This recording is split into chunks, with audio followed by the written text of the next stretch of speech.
Hello everyone, কেমন আছেন সকলে? সো আশা করি ভালো আছেন। হাতে থাকা ফোনটির সঙ্গে আপনারা অবশ্যই অনেকেই পরিচিত যারা নোকিয়া লাভার আছেন। ফোনটির বিশেষত্ব হচ্ছে ফোনটির ক্যামেরা। ফোনটার মডেল হচ্ছে নোকিয়া লুমিয়া 1020। ইতিমধ্যে এই চ্যানেলে এই ফোনের আরও অনেক ভিডিও রয়েছে, আপনারা অবশ্যই অনেকেই দেখেছেন, আবার অনেকে দেখেন নাই। সো এভরিওয়ান, আজকে এই ফোনটি নিয়েই আসলে ক্যামেরা রিভিউ দিব। এই ফোনটি আমি 2025 সালে কিভাবে পেয়েছি এবং কোথা থেকে পেয়েছি সে বিষয়ে আপনাদের কিছু বলতে চাই। সো পুরো ভিডিও জুড়ে সঙ্গে থাকুন। ফোনটা আমি 2025 সালে 33 দিন অপেক্ষা করে পেয়েছি নোকিয়া ভিনটেজ পয়েন্ট থেকে। অবশ্যই এই বিষয়ে একটি ভিডিও ছাড়া আছে, আমি আপনাদের সুবিধার্থে ডিসক্রিপশন বক্সে লিঙ্ক দিয়ে রাখবো, চাইলে দেখে আসতে পারেন। নোকিয়া লুমিয়া 1020 2010-এর পরে 2012 কি 13 সালে লঞ্চ হয়েছিল। এটা হচ্ছে আমার হাতে থাকা ফোনটি সিঙ্গাপুর ভেরিয়েন্টের ফোন, এটা প্রথম সিরিজের ফোন। নোকিয়া লুমিয়া 1020-তে আসলে 2-3টা সিরিজ হয়, এটা আমার আসলে জানা ছিল না। এই ফোনটিতে শুধু 3G নেটওয়ার্কের সাপোর্ট রয়েছে, কিন্তু আমি যখন প্রথম এই ফোনটা কালেকশন করে, এটা গ্লোবাল ভার্সন ছিল, ওইটাতে 4G নেট সাপোর্ট করতো। আগের ফোনটাতে 4G সাপোর্ট করতো, এটাতে 3G আর 2G সাপোর্ট করে। বিভিন্ন দেশভিত্তিক আঞ্চলিক ভিত্তিক বিভিন্ন ধরনের ভেরিয়েন্ট নোকিয়া লুমিয়া 1020 রয়েছে। অবশ্যই কেনার আগে আপনি কোন ভেরিয়েন্টটা চাচ্ছেন এটা বুঝে শুনে কিনবেন।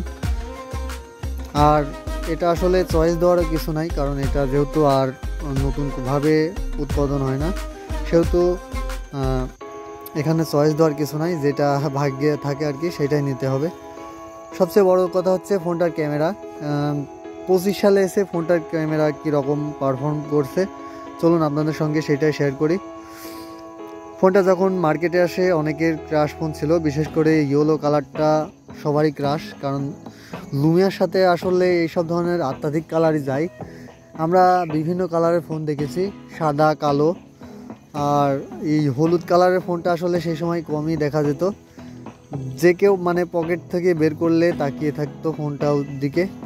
আমরা সেই সময় অনেক ছোট, মানে আমি আর কি সেই সময় অনেক ছোট, অনেক স্বপ্ন থাকার পরেও ফোনটি আসলে 2-1বার টিপতে পারতাম অন্যদের থেকে নিয়ে, কখনো এভাবে সরাসরি নিয়ে ব্যবহার করার সৌভাগ্য হয় নাই, যার কারণে 25 সালে এসে ফোনটি আমি আসলে কিনি। ফোনটির সাথে রয়েছে আরও নোকিয়ার কাস্টমাইজ করা ক্যামেরা অ্যাপ, নোকিয়া পুরো ক্যাম অ্যাপ। আপনারা জানেন যে এর আগের ভিডিওতে আমি আপনাদের সঙ্গে শেয়ার করছি, তবুও একটু বলে রাখি। নোকিয়া লুমিয়া 1020-র 41 মেগাপিক্সেল ক্যামেরা, তার মধ্যে নোকিয়া লুমিয়া পুরো ক্যাম অথবা নোকিয়া পুরো ক্যাম অ্যাপসটা যদি না থাকে তাহলে ওই 41 মেগাপিক্সেল ক্যামেরার কোনো দাম নেই। কেননা 41 মেগাপিক্সেল ক্যামেরা ফোনের যে মেন ক্যামেরা অ্যাপটা রয়েছে সেটা দিয়ে ছবি তুললে মাত্র 5 মেগাপিক্সেলের অ্যাবিলিটি পাবেন আপনি। আর যদি সাথে নোকিয়া লুমিয়া পুরো ক্যাম অ্যাপ থাকে তাহলে এখানে আপনি 34 থেকে 38 মেগাপিক্সেলের অ্যাবিলিটি পেয়ে যাবেন। কারণ আমি আপনাদেরকে সেটিংসে ঢুকে দেখাই, একটু দেখতে পাচ্ছেন জেপিজি 5 MB, এখানে 34 MB ব্যবহার করা যাবে। আর যখন আপনি পিকচার কোয়ালিটি অর্থাৎ আপনার পিকচার সাইজটা ছোট করবেন তখন দেখেন এখানে 38 MB ব্যবহার হবে।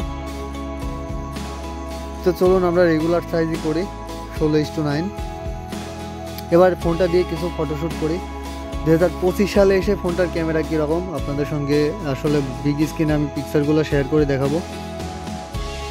এসে ফার্স্ট পিক,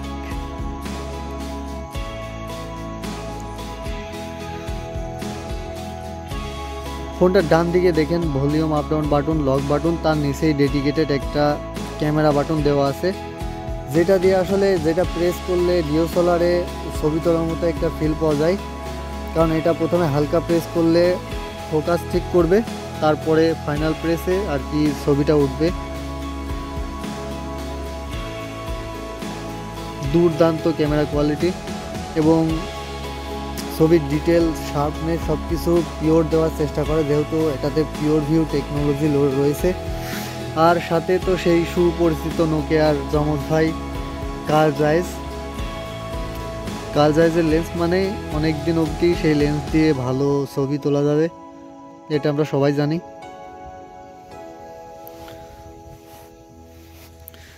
চলুন এবার কিছু ক্লোজ আপ শট নেওয়া যায়, যেহেতু আমি যে জায়গাতে আছি সেগুলোতে আসলে সে তেমন কোনো সাবজেক্ট নাই যে আমি আপনাদেরকে সেভাবে ছবি তুলে দেখাবো, তারপরেও যত দূর হয় চেষ্টা করব।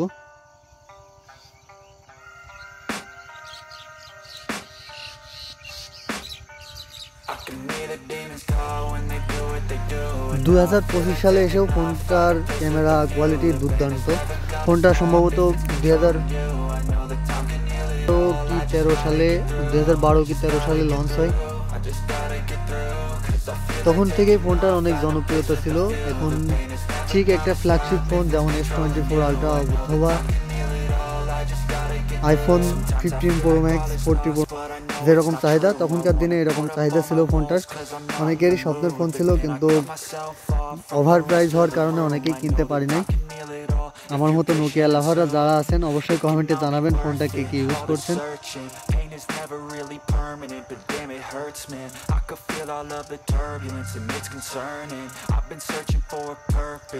ফোনটার ভেরিয়েন্ট নিয়ে কিছু কথা বলা যাক এবার। ফোনটা আসলে গ্লোবাল ভেরিয়েন্টটাতে 4G সাপোর্ট করে, কিন্তু এইটাতে কোনো 4G সাপোর্ট নাই, এটা 3G। এটা প্রথম সিরিজের ফোন, যার কারণে এটা 3G দিয়ে বের হয়েছিল। পরবর্তীতে বিভিন্ন ভেরিয়েন্টে 4G 3G এগুলো আর কি আসে। 4G 3G যেটাই হোক, এটাতে যদি বললাম তো নোকিয়ার কাস্টমাইজ করা অ্যাপস থাকে তাহলে ওয়াও ফ্ল্যাশ দিয়েছে, দুর্দান্ত লেভেলের ফটোশ্যুট করতে পারবেন।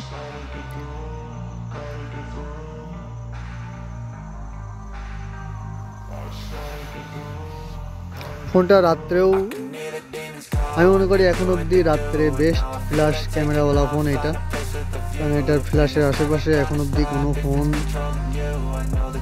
আসলে স্মার্টফোন তৈরি হয় নাই। এটার ফ্ল্যাশের যে পাওয়ার, চলন্ত ফ্যানকেও এটা থামিয়ে দিতে পারে। জিনোন ফ্ল্যাশ সম্পর্কে যাদের ধারণা আছে তারা অবশ্যই জানেন।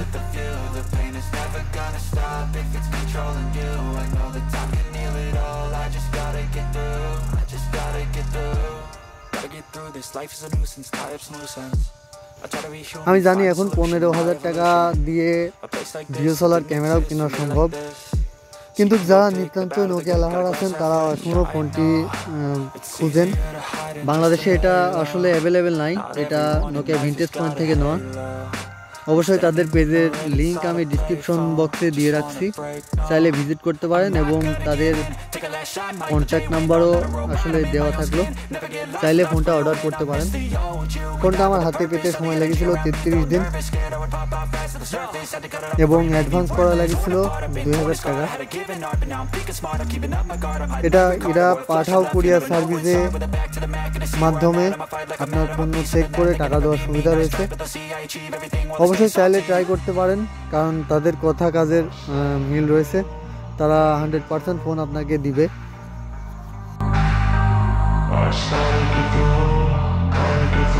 I can hear the demons call when they do what they do, and now I feel like taking off, find a place with a view. The pain is never gonna stop if it's controlling you. I know that time can heal it all, I just gotta get through. I just gotta get through, I just gotta get through. Cause I feel like taking off, find a place with a view. The pain is